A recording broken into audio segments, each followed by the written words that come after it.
Sebelumnya saya akan memperkenalkan pemateri yang akan membahas tentang tema info untuk santri. Beliau adalah pengurus cabang Ikatan Pelajar Nahdlatul Ulama Kabupaten Pamekasan, yang ini akan terutama kepadanya dipersilakan.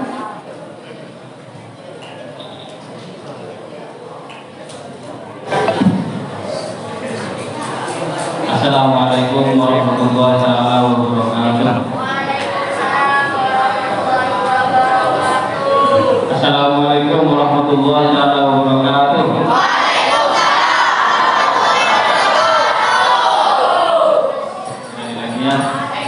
Assalamualaikum warahmatullahi wabarakatuh.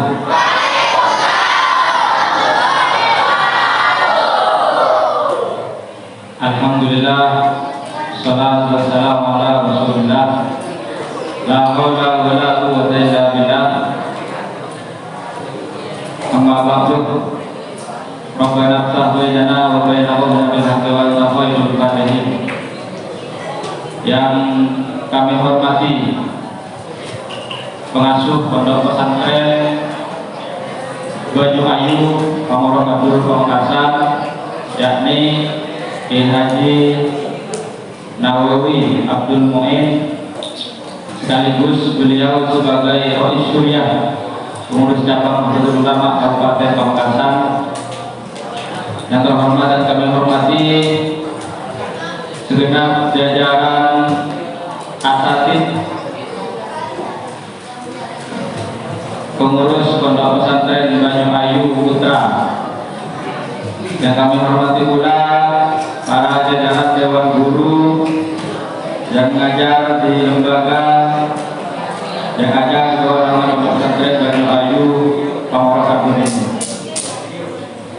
Lalu pula yang kami hormati dari pengurus pimpinan cabang IPNO Kecamatan Kadur yang hadir pada kesempatan ini, dan yang hadir pula yang terhormat pengurus pimpinan ranting IPNO Desa Pamoroh Kecamatan Kadur, karena domisilinya pondok ini di Desa Pamoroh, maka diundang PR IPNO Pamoroh.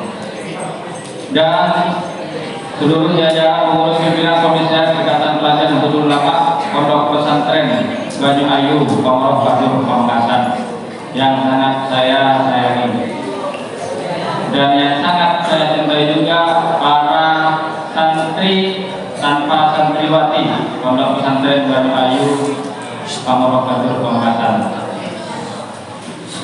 Pada kesempatan kali ini kita pertama-tama mengucapkan syukur alhamdulillah kehadiran Ilahi karena berkat Allah Subhanahu wa taala kita semua dapat berkumpul dan berwajah di tempat insyaallah pada barokah ini dalam rangka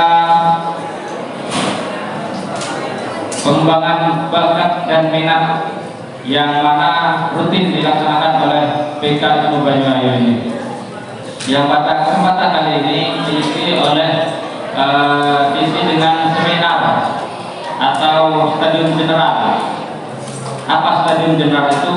Kalau di kampus istilahnya kuliah umum dengan tema IPNO untuk santri.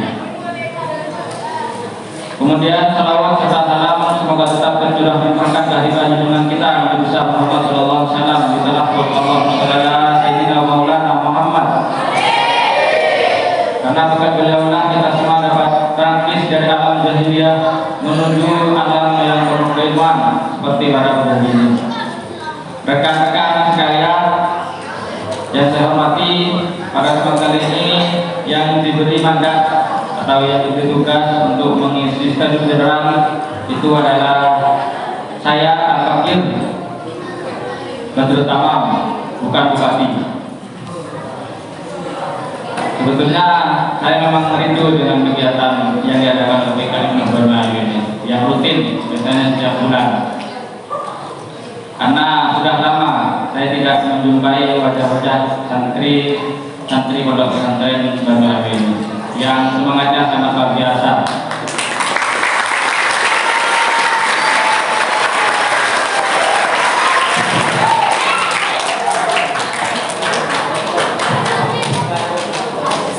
Semoga semangat juga dalam belajarnya di pondok maupun di IPNU.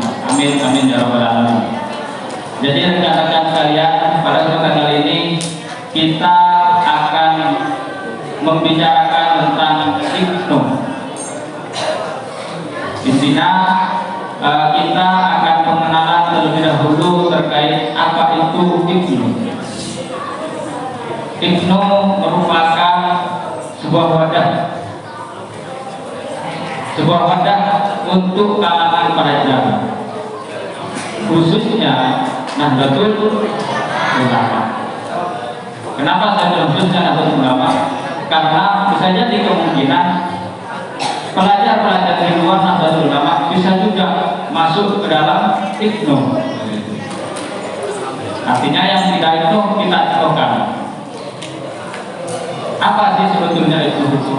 Kita di sini akan berbicara sedikit tentang sejarah bagaimana itu terlahir atau terbentuk pada masa itu, dan juga kita akan bicara tentang kenapa sih kita harus berIPNU, dan yang terakhir kita juga akan bicara tentang seberapa pentingkah IPNU itu untuk kita dan untuk bangsa ataupun Nahdlatul Ulama.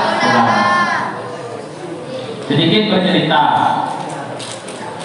dari awal mula terbentuknya IPNU pada waktu itu sekitar tahun 50-an, sekitar tahun 1953 sampai 54, itu dulu ada beberapa kelompok pelajar pada masa itu. Ada beberapa kelompok pemuda di setiap daerah, di setiap kampung, di setiap tempat, yang biasanya kelompok-kelompok itu dipimpin oleh beberapa kiai, dipimpin oleh beberapa ulama di daerahnya masing-masing. Jadi pasca kemerdekaan Republik Indonesia, atau bahkan sebelumnya, bahkan sebelum kemerdekaan ini, kelompok-kelompok itu sudah ada yang dipimpin oleh para kiai, para ulama, utamanya kiainya NU. Bahkan sampai setelah kemerdekaan pun kelompok itu tetap bertahan, kelompok-kelompok muda itu tetap bertahan. Nah, kenapa harus adanya kelompok-kelompok tersebut? Karena adanya tuntutan pada masa itu. Tuntutan apa? Tuntutan peperangan.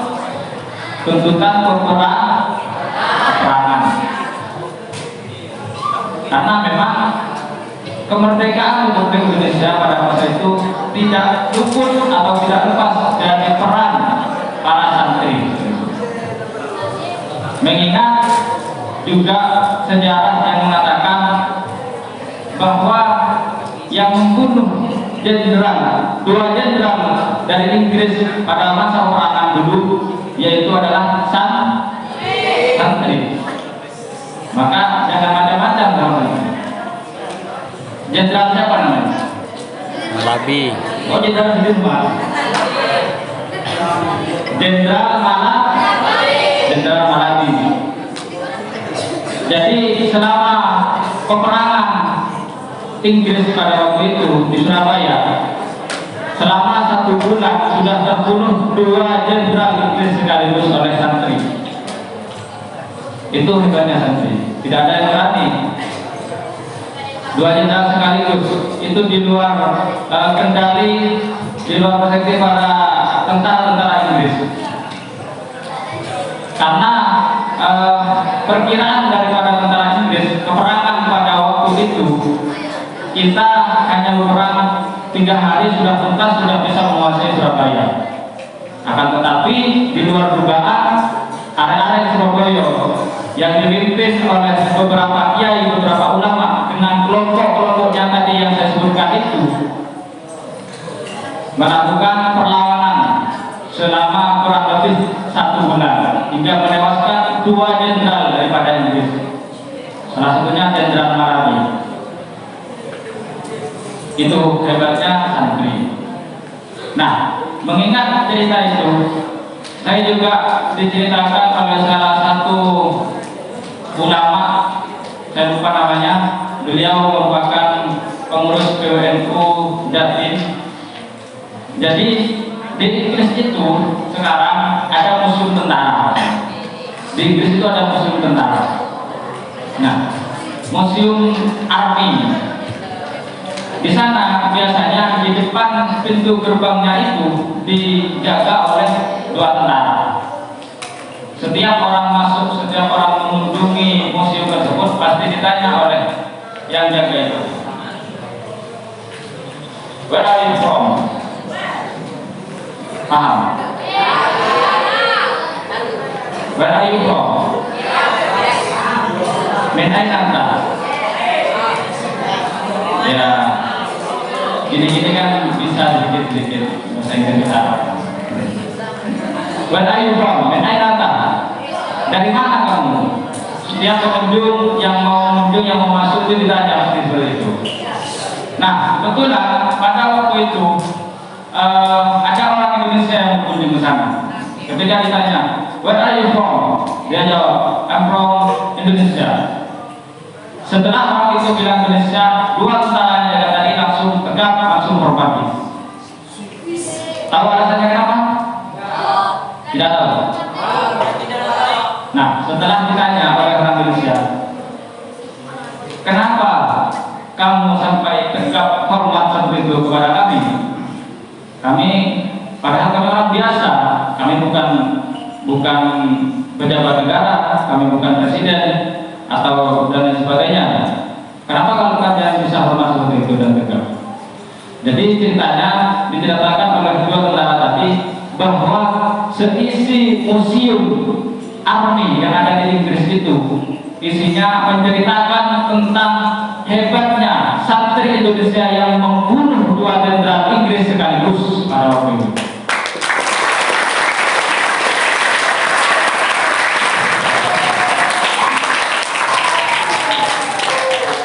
Hanya santri Indonesia, hanya santri Nusantara yang berani membunuh dua jenderal dalam 1 bulan daripada tentara Inggris itu. Jadi langsung hormat, antara hormat dan takut begitu. Itu. Jadi kita harus bangga sebagai santri Indonesia, sebagai santri Nusantara, utamanya santri Banyuayu.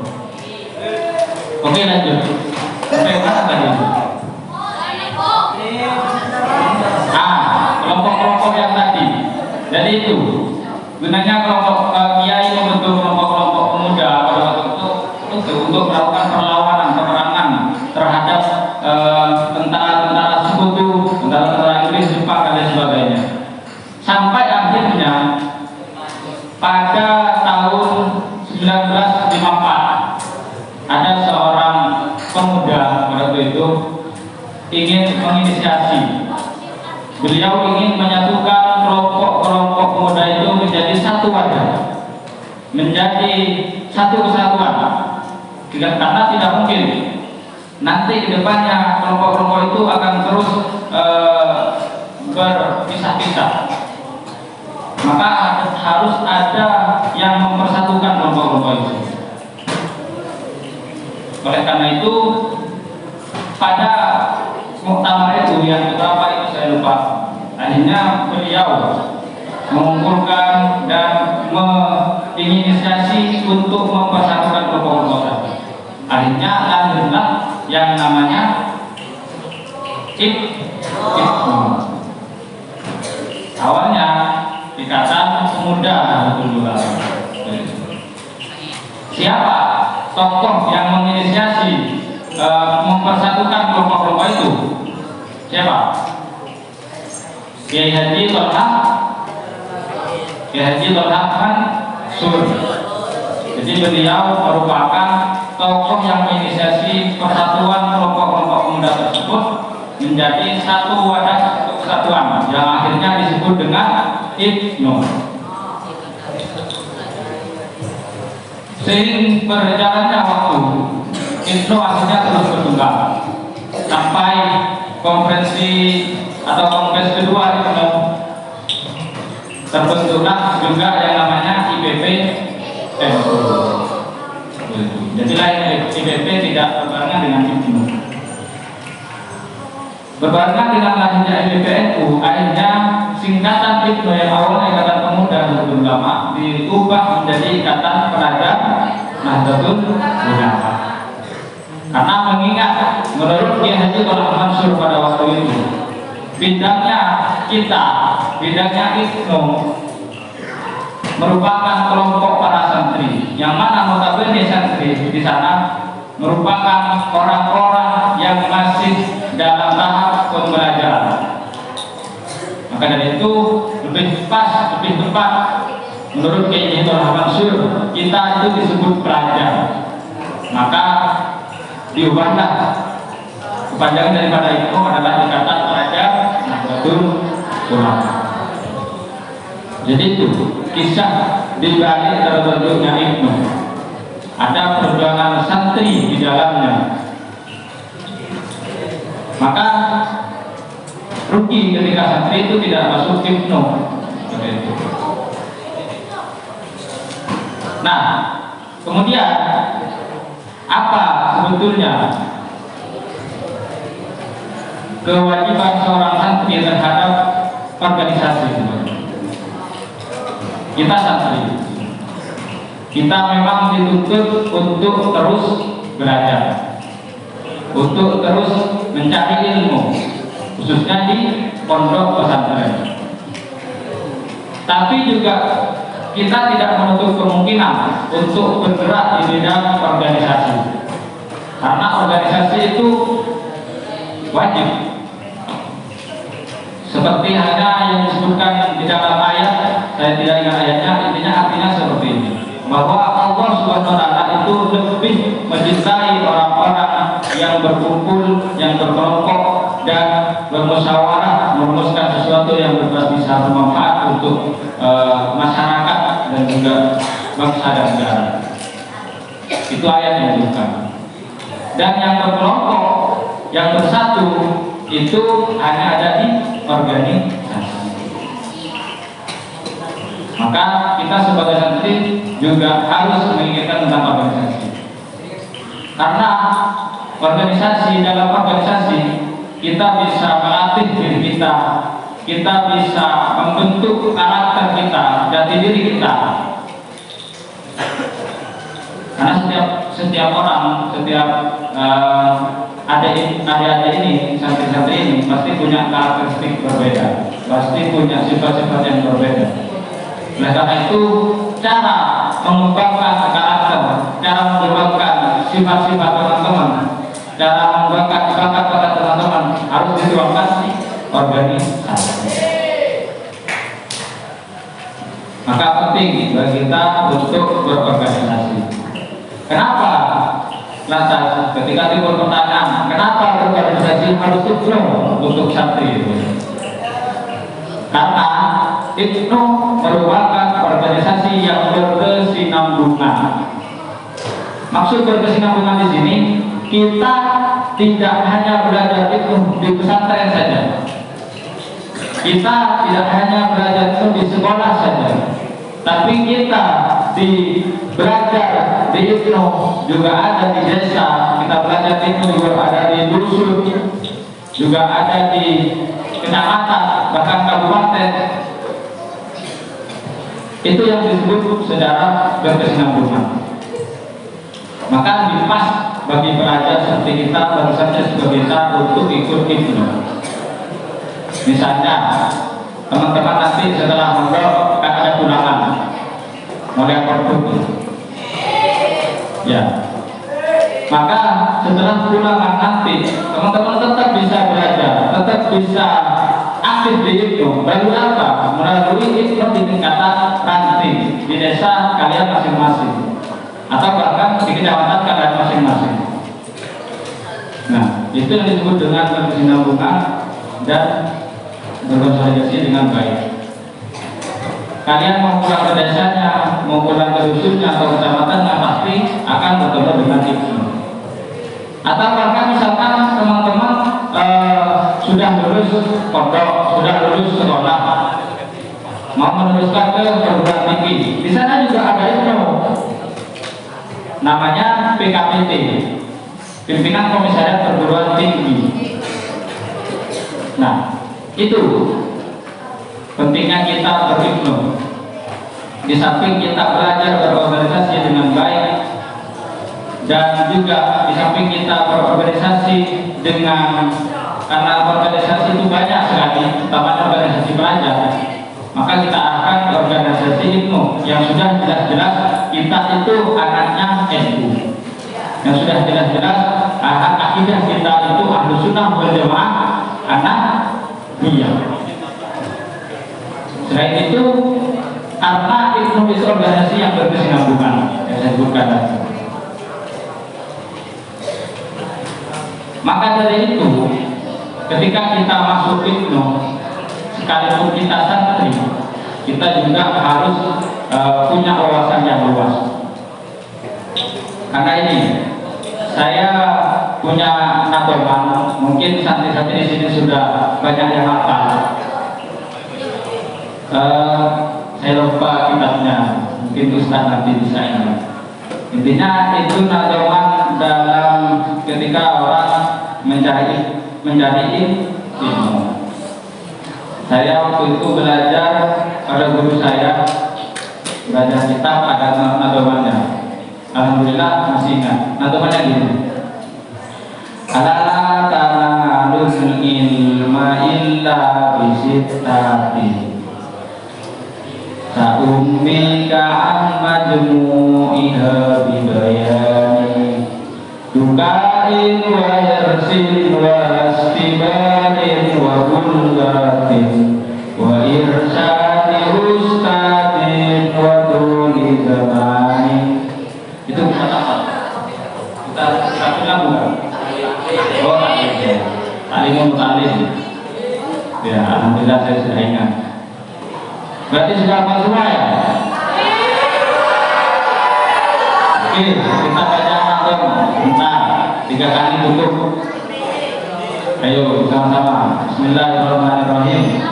Ala tanalul ilma illa bisittati sa'ummika an majmu'iha bibayani dukain wa yarsin wa astibarin wa bullatin wa irsadi ustadin wa tuli zamani.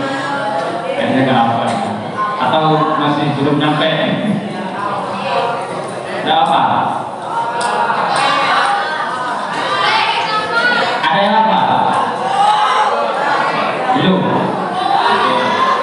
Semoga nanti bisa disampaikan oleh ustaznya, karena ini penting bagi orang yang sedang menempuh pendidikan, bagi orang yang sedang mencari ilmu teman di pondok pesantren. Apa artinya nador tadi? Pada intinya nador tadi artinya adalah orang mencari ilmu itu tidak bisa lepas daripada 6 hal atau 6 perkara yang harus ada, yang harus tumbuh dalam diri pencari ilmu tersebut. Ini digunakan. Apa saja 6 perkara tadi? Bukain, harus cerdas. Ya, betul. Bukain harus cerdas atau punya wawasan yang luas. Santri harus cerdas, penuntut ilmu, pencari ilmu harus cerdas. Nah, bagaimana harus cerdas? Maka harus banyak belajar, harus banyak membaca. Itu yang pertama, bukain. Wa hursin.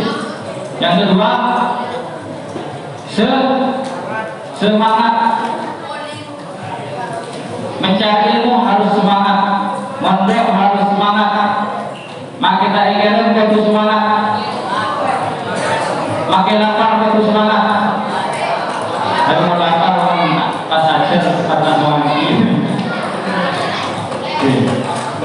Pokoknya intinya harus punya semangat yang tinggi dalam menuntut ilmu di pondok pesantren ataupun di organisasi yang namanya ilmu. Harus semangat. Dukain, rodesin, westiberi. Yang ketiga harus sabar. Kita dalam mencari ilmu itu harus sabar. Karena katanya orang yang mencari ilmu itu berarti orang yang sedang berjihad. Dan orang yang mati dalam jihad itu bisa disebut mati syahid, bukan syahid mati. Oke, kita mendapat.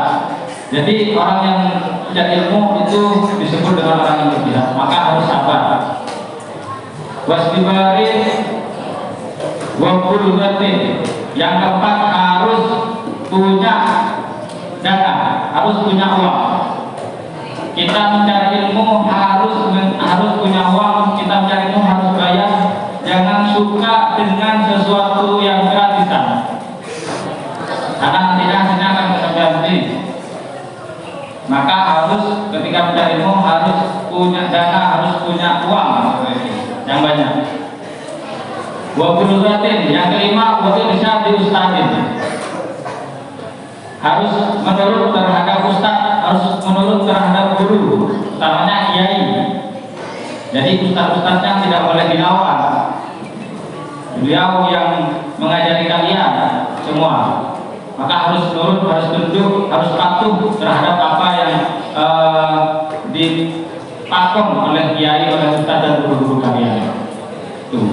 Kemudian yang terakhir, wasuli zamani, yaitu harus lama, waktunya harus lama, mondok harus lama, minimal 10 tahun. Nikah, mereka mondok nikah minimal 12 tahun. Kemudian 12 tahun. Ya, harus lama zamannya. Kalau 1 tahun itu sebentar. Nah, kemudian bagaimana ketika kita ingin mengimplementasikan belajar kita 6 perkara, 6 hal-hal yang tadi yang disebutkan dalam kitab Ta'limul Muta'allim, maka harus diterapkan, harus diimplementasikan di organisasi yang namanya ilmu. Nah, di sana kita akan diajarkan bagaimana pengembangan bakat kita, bagaimana pengembangan intelektualitas kita, utamanya sebagai santri. Maka di sini santri harus menjadi santri yang berintelektual, harus menjadi intelektual yang santri. Santri harus berwawasan yang luas, harus berwawasan yang tinggi. Bagaimana caranya? Harus banyak membaca. Santri harus menekuni dunia literasi, banyak membaca, banyak menulis. Itu yang penting. Karena ada yang mengatakan bahwa ketika kita membaca, maka otomatis kita akan membuka jendela dunia. Jadi dunia itu ada di buku kalian. Harus banyak membaca. Maka ke belakang nanti harus ada intelektual yang santri. Maksudnya gimana? Harus ada dokter yang santri, harus ada insinyur yang santri, harus ada presiden yang santri, harus ada astronot yang santri, pilot yang santri, dan lain sebagainya. Harus santri semua yang enggak. Karena memang peran kita dari dulu tidak lepas dari yang namanya santri. Maka harus santri berpikiran visioner ke depan, harus intelektual, wawasan yang luas harus dikembangkan lagi. Jangan lepas dari pondok, jangan lepas dari IPNO.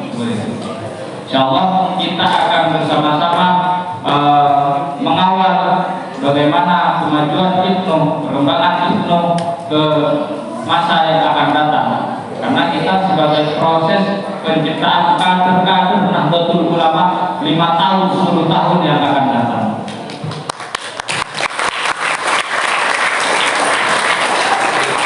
Ya mungkin itu saja ya. Sedikit saja yang dapat saya sampaikan terkait IPNO untuk santri dan santri untuk IPNO. Semoga bisa bermanfaat. Saya kembalikan kepada moderator. Ya, terima kasih kepada pemateri kita yang telah memaparkan secara gamblang sekali tentang tema IPNO untuk santri, di mana yang sudah saya rangkum dalam pemaparan tadi. Karena waktunya sudah nyampe, kayaknya langsung ke sesi tanya jawab. Coba lupa kita lagi. Jadi saya langsungkan untuk sesi yang kedua, yaitu tanya jawab. Saya beri 2 pertanyaan saja, mungkin dari adik-adik santri yang ingin yang berbicara tentang pemaparan tadi, dipersilakan untuk bertanya. Dipersilakan.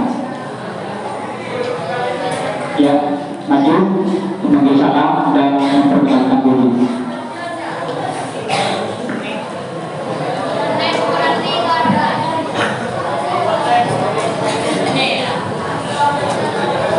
Assalamualaikum warahmatullahi wabarakatuh.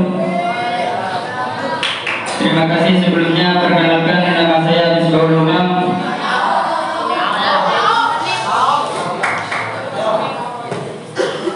Saya ingin bertanya, tadi di awal materi dibahas masalah IPNO khususnya untuk warga Nahdlatul Ulama.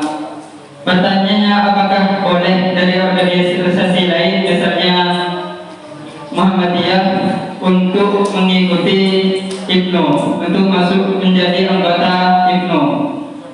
Sekian pertanyaan, terima kasih. Assalamualaikum warahmatullahi wabarakatuh.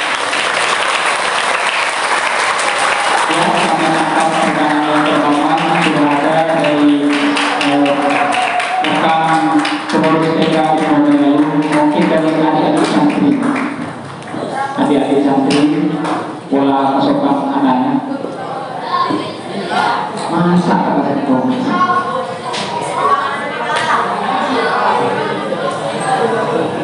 Ya, dipersilakan maju.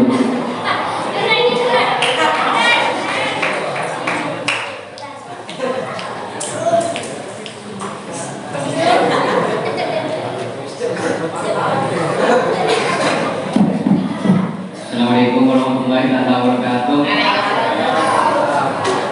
Perkenalkan, nama saya Ahmad Junaidi.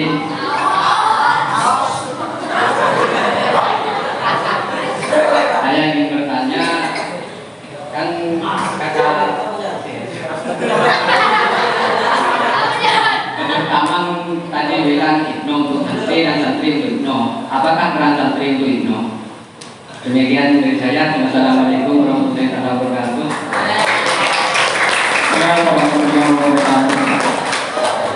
Ya, langsung saja pertanyaan yang pertama dari saudara rekan Misbahul Umam.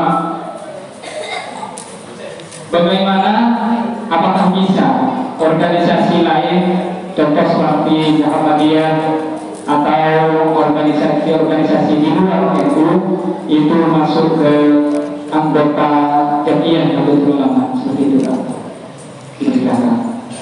Terima kasih. Pertanyaan yang bagus.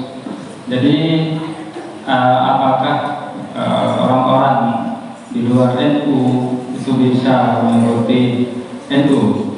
Sangat bisa menurut saya. Dan memang kita mempunyai keinginan bahkan kalau bisa seluruh warga negara Indonesia itu diedukasi. Nah, kemudian apakah nanti tidak akan menimbulkan masalah dan lain sebagainya terhadap organisasi lain?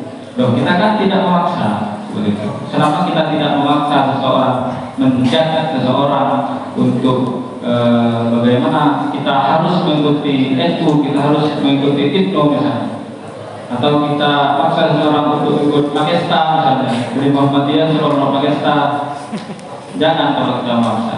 Tapi ketika sudah ada seseorang misalnya dari Muhammadiyah atau bahkan di luar Muhammadiyah ingin mengikuti pelajaran itu, silakan, boleh saja. Malah menurut saya tantangan kita sekarang ini adalah mengedukan orang-orang di luar NU. Kalau mengedukan sesama itu sudah biasa. Jadi bagaimana sekiranya kita bisa mengajak dengan baik sesuai dengan ajaran Islam kita, Al-Qadir Alamin, bisa mengajak seseorang dengan baik untuk masuk ke organisasi IPNO atau bahkan organisasi NU, itu bagus sekali. Satu orang saja bagus. Pada zaman istilahnya apa? Mari masuk Islam, tapi bukan berarti kafir.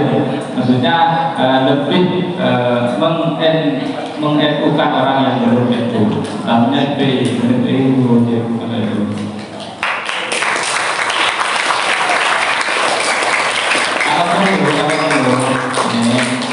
misalnya teman-teman ada di daerahnya, misalnya ada IPNO di sana, di daerah yang mayoritas FPI, karena FPI sekarang sudah resmi dibubarkan.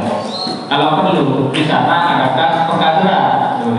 Jadi biar orang-orang yang atau sudah keluar dari FPI, yang sudah dari FPI bisa langsung kita rekrut untuk masuk NU. Karena sekarang memang sudah banyak orang-orang berbondong-bondong masuk NU. Orang-orang sudah rombongan masuk NU, entah dengan kepentingannya masing-masing. Tapi kita ya positif thinking saja, karena sekarang NU mengusung untuk menuju satu abad betul ulama. NU organisasi besar yang sekarang sudah hampir satu abad terbentuknya Nahdlatul Ulama. Tidak ada organisasi Islam yang sebesar dan sampai hampir mengusung ke satu abad Nahdlatul Ulama ini. Semoga kita bisa mendapat program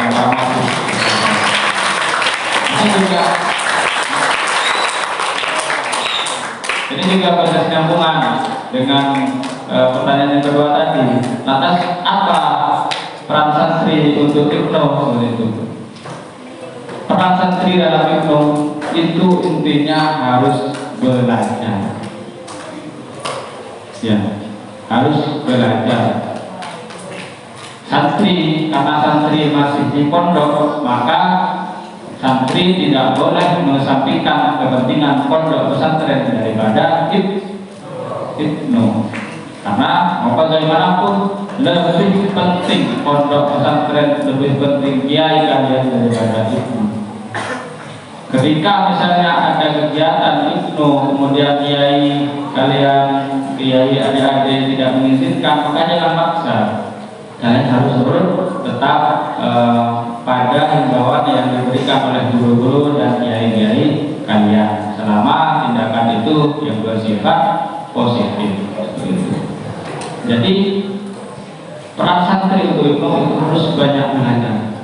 Sehingga apa nantinya? Ketika kalian sudah keluar dari pondok pesantren, kalian sudah lulus dari pondok misalnya, kalian tidak hanya punya etika, kalian tidak hanya punya akhlak yang baik, punya sifat yang baik yang dibawa dari pondoknya, tapi kalian juga bisa menerapkan pelajaran, bisa menerapkan apa yang kalian dapatkan di pondok pesantren untuk NU, untuk IPNO di luar sana. Maka sangat besar peran santri untuk IPNO, sangat besar. Bagaimana penanya? Cukup? Kenapa Junaidi?